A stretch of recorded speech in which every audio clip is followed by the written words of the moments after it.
Sir, ये जो प्रश्न है ये सत्ता पक्ष के सदस्यों से भी जुड़ा है और विपक्ष के सदस्यों से भी, पूरे सदन के सदस्यों से जुड़ा हुआ है।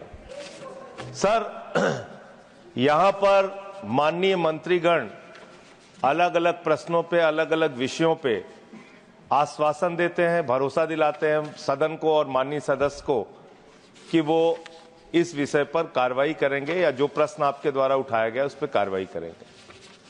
और बहुत अच्छी बात है कि पार्लियामेंट्री अफेयर्स मिनिस्ट्री ने एक ऑनलाइन एश्योरेंस मॉनिटरिंग सिस्टम बनाया है। उसके बारे में मेरा प्रश्न था, लेकिन जो जवाब है वो सदन के लिए और आपके लिए। सर चेयरमैन साहब, आप मंत्री जी से मैं ये चाहूंगा, आपने खुद बताया है इस राज्यसभा के अंदर 160 आश्वासन मंत्रियों के द्वारा दिए गए, 160 आश्वासन वर्ष 2024 में, और उसमें से मात्र आपने 39 आश्वासनों पर 39 मंत्रियों के द्वारा दिए गए आश्वासन पे कार्रवाई की है, बल्कि उसके अलावा लगभग 76% 119 दिए गए आश्वासन अब तक पूरे नहीं किए गए। तो मैं इसका कारण माननीय मंत्री जी से जानना चाहता हूं। Honourable minister. बढ़ ही जाएगा, वो बढ़ जाएगा ना, मेरे लिए तो अच्छा है ना, बोले। Respected sir, sir, our ministry has launched online assurance monitor system on 9th October 2018 under the guidance of our Honorable Prime Minister Shri Narendra Modi ji. This online assurance monitoring system is tracking and monitored and fulfilled. And also, sir, it's enhanceable the accountability, transparency and efficiency. For that, this system, I can tell directly to answer to the Honorable Through me. Sir, through you, sir. Our assurances called out in Rajya Sabha itself 58,153. In total assurance implemented in 57,606. Total assurance are pending 547. So the implementation rate is 99% implementation rate in, and Lok Sabha is, I am talking about the entire period. I am coming to this. I am coming to that. I am coming entire period. Let the honorable and also Lok Sabha is also 99,349 total called assurances. Implemented 98,585. The total initiation of the parliament. That's why I'm total only I'm telling. And 764. The percentage is 99%. Sir, this assurances given by the ministers before the parliament, before this house, August house, the assurance are going to fulfill within 3 months, sir. Some of projects, the assurance, some, for example, highways, border roads, or sea projects, sir, that projects are taking time, sir, time consumption. And monitoring of, we are getting information from the various ministries, and we are, for that, our ministry is continuously writing to the concerned ministers and the secretary of the Parliament Affairs to writing to the secretaries, concerned secretaries to expedite and to fulfill the assurances as well as first. Honorable Minister, the honorable member wants assurance about assurances. Yes, and he has given statistics. Of the statistics, Honorable Member Sanjay Singh has referred to 2024 numbers, where he found the pending numbers to be quite high. What my colleague Muruganji has informed the House is the pendency of very negligible percentage of the total assurance is because of the introduction of the online assurance monitoring system. इससे पहले pending rate ज़्यादा था। 18 में जब ये system develop हुआ तब जाकर के 99% क्रॉस हुआ है, क्योंकि सर ये पुराना फिगर को हम कंसोलिडेट करके बता रहे हैं। हम चाहते हैं कि नए जो एश्योरेंस जितने भी मंत्री देते हैं या कोई भी हमारा माननीय सदस्य जब सवाल पूछता है और मंत्री उसको एश्योरेंस देता है तो 3 महीने के अंदर में फुलफिल होना चाहिए।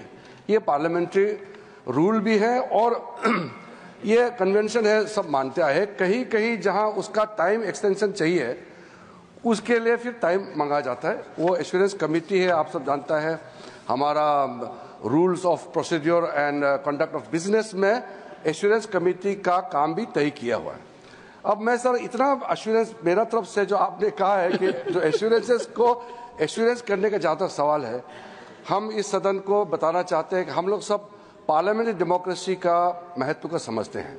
पार्लियामेंट्री डेमोक्रेसी में जब मेंबर ऑफ पार्लियामेंट कुछ पूछते हैं, सरकार जवाब देता है, तो उसका अत्यंत महत्व इसी में है कि वो फुलफिल होना चाहिए, और अगर फुलफिल नहीं होता है तो फिर ये पार्लियामेंट्री डेमोक्रेसी के ऊपर में कलंक होगा। तो मैं सिर्फ एश्योरेंसेस ही नहीं, हमारे जितना भी राज्यसभा का स्पेशल मेंशन हो, लोकसभा का रूल 377 का हो, हमने अभी रिसेंटली भी सारा हमारे माननीय मंत्री साथियों को पत्र लिखा है और स्पेसिफिक पॉइंट आउट भी हमने किया है कि हर मंत्री नियमित रूप से एश्योरेंसेस और बाकी जितना भी कमिटमेंट है मंत्री लेवल से ही इसका एश्योरेंस लेना चाहिए और फिर अधिकारियों को टाइम बाउंड में देना चाहिए। और यहां तक भी जब मेंबर ऑफ पार्लियामेंट पत्र लिखता है किसी मंत्री को या किसी उच्च जो पद में बैठते हैं, उसका भी विदिन 1 मंथ लेटर का जवाब देना चाहिए। डीओपीटी ने इसका भी एक सिस्टम बनाया हुआ है। तो मैं एश्योर करना, आपने इंटरवेंशन किया इसलिए मैं स्पष्टीकरण करना चाहता हूं कि मेंबर्स का क्वेरी और गवर्नमेंट का एश्योरेंस, सर इसमें कोई ढील नहीं होना चाहिए। हम अपना जिम्मेदारी मानते हैं सर।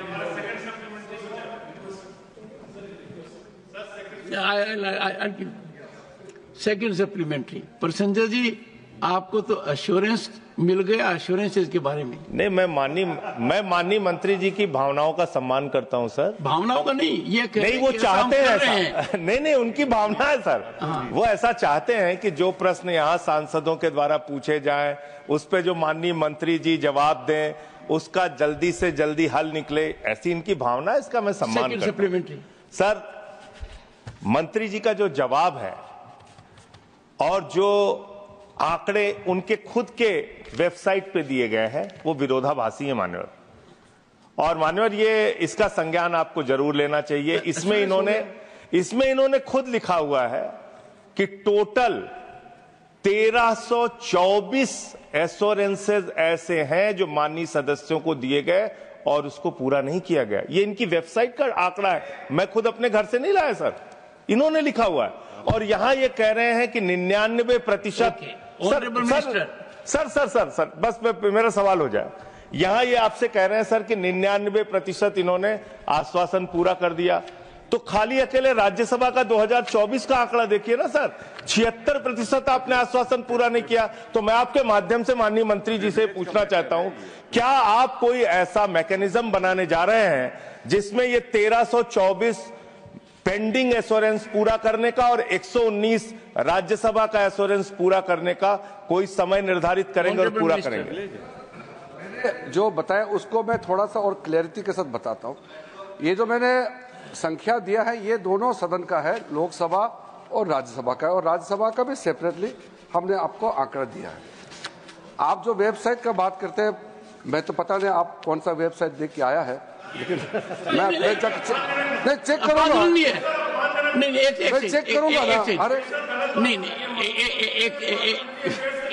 एक सेकंड सुनिए संजय, बैठिए। माननीय मंत्री जी सिर्फ ये कह रहे हैं कि वो जानना चाहते हैं आपने कौन सी वेबसाइट से देखा है, बस शेयर कर लीजिए।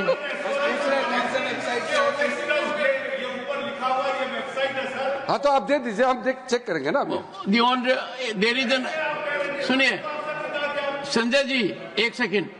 माननीय मंत्री जी ने आपको अभी एश्योरेंस दिया है कि इस बारे में वो देख लेंगे।